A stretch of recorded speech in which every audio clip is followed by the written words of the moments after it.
Uh, untuk menjawab soalan itu, iaitu kenapa kita selalu menyalahkan kaum lain atau kelompok bukan Melayu yang lain, ada sebab dia.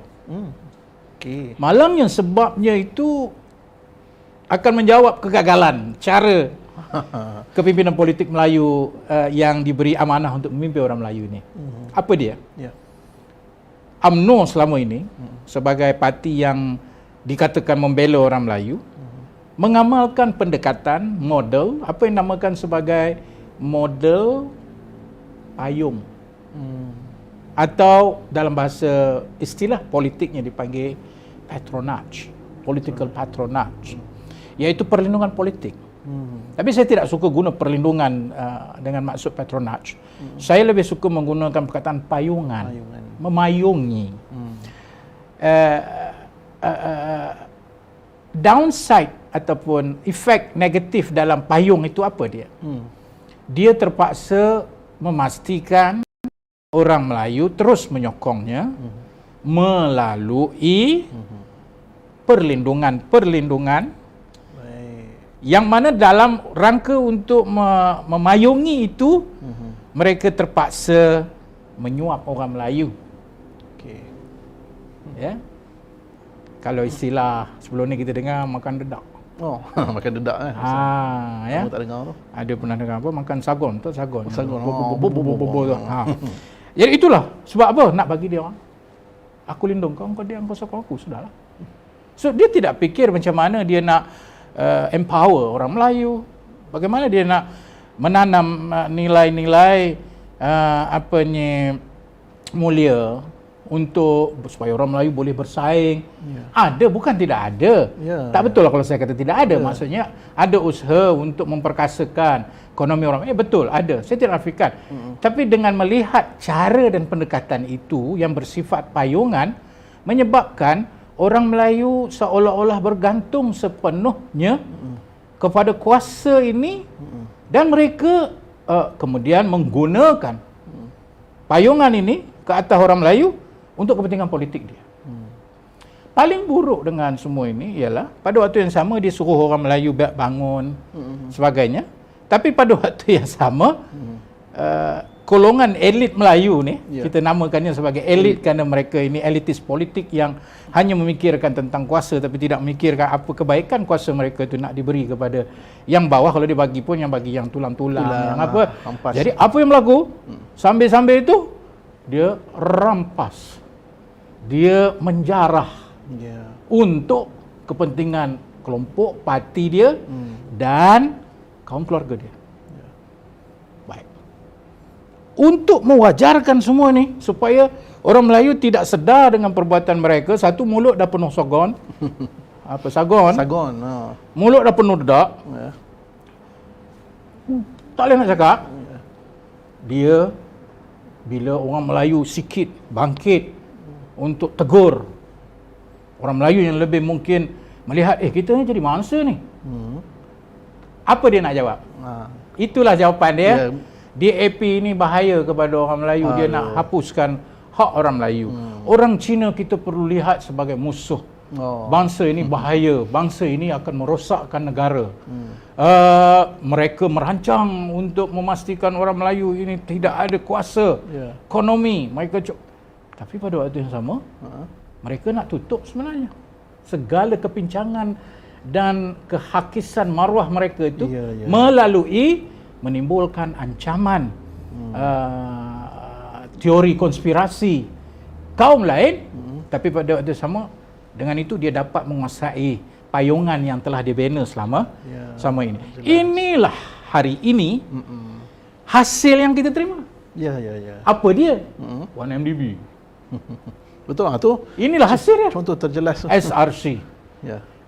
Betul tak yang saya kata ini? Betul. Sebab itu diwajarkan oleh pelaku rasuah itu. Apa dia kata? Saya buat ini untuk parti saya. Dan diterima oleh orang-orang yang menikmati habuan ini, hasil payungan ini. Dia tolong kita, apa masalah?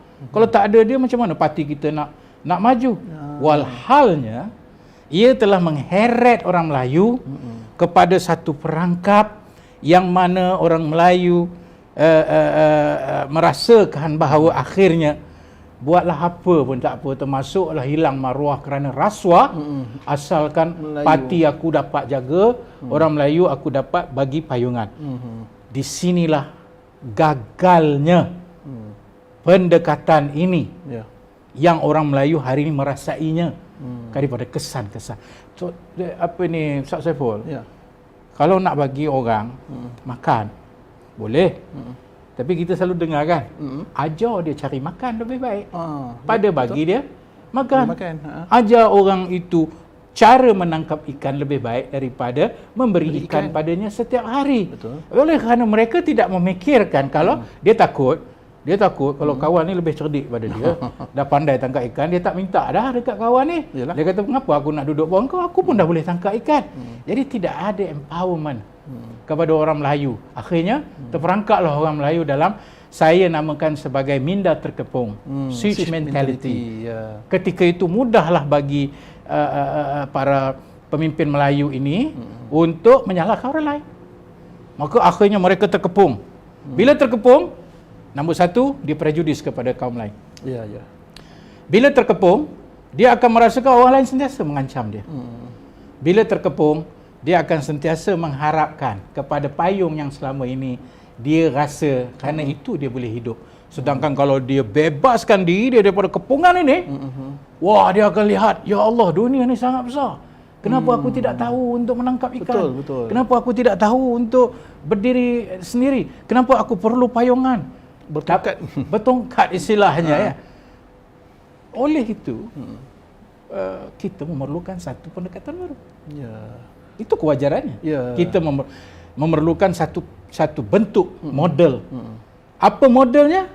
Modelnya lebih kepada orang Melayu dari kepimpinan yang tadi melihat memerdekakan mereka daripada kepungan mentality ini untuk memberikan mereka idea yang progresif, idea yang inklusif. Kalau kita tak dapat nafikan, duduk di Malaysia ni mana boleh ada, kita kata orang lain tak boleh, ada orang Cina, ada orang India, itu dah menjadi satu teras kepada negara ini, Pembinaan negara, betul. pembinaan negara ini. Maka bila kita ada idea, idea itulah yang akan memberikan kekuatan kepada orang Melayu untuk mengeluarkan diri mereka daripada mentaliti. Sebab mentaliti ini yang dikepung ni, dia tak ada idea. Sebab dia hanya ngangang saja. So, kita bagi dia supaya berfikir. Satu. Yang kedua, nilai. Politik nilai. Nilai inilah yang akan menyuntik maruah yang hilang tadi. Tidak akan ada orang Melayu, kalau dia faham nilai-nilai sebenar, tidak akan ada orang Melayu yang akan menyokong perasuah yang telah merampas harta negara. Tidak ada orang Melayu yang akan mengagungkan orang yang selama ini terbukti dia salah. Sekarang ni soal dia hanya nak tunggu rayuan saja. Betul. Rayuan pun dah lalui berapa peringkat ini yang terakhir. Ya. Ditangguh-tangguh lagi pula. Ditangguh lagi. Oh, tidak mungkin dia akan sokong. Sebab itu maruah dia. Ya. Tidak mungkin orang Melayu akan menyokong parti-parti yang selama ini menjadikan dia merana hasil berpuluh tahun, menyebabkan hari ini dia terperangkap di dalam jerangkap sendiri. Maka politik idea, nilai adalah jalan untuk orang Melayu maju ke hadapan, dan masa itu dia tak akan tengok bangsa lain sebagai ancaman. Dan lebih penting, kalau kepimpinan Melayu itu membawa hasrat ini melalui pembikinan dasar yang menuju ke arah idea dan nilai, seperti yang pernah kita ketengahkan, iaitu dasar rahmatan lil alamin, dasar SDG, Sustainable Development Goals, dasar menghormati bangsa, agama lain, kaum lain, semua yang kita sebut dalam rangkuman rahmatan itu. Apa orang Melayu nak takut? Yalah. Saya kira dengan itu orang Melayu mungkin lebih maju. Soalnya orang Melayu nak bebas diri daripada payungan ini, kena ada kekuatan diri. Dan melihat bahawa ada orang Melayu lain, ada kepimpinan lain yang boleh mengeluarkan mereka daripada kepempungan ini.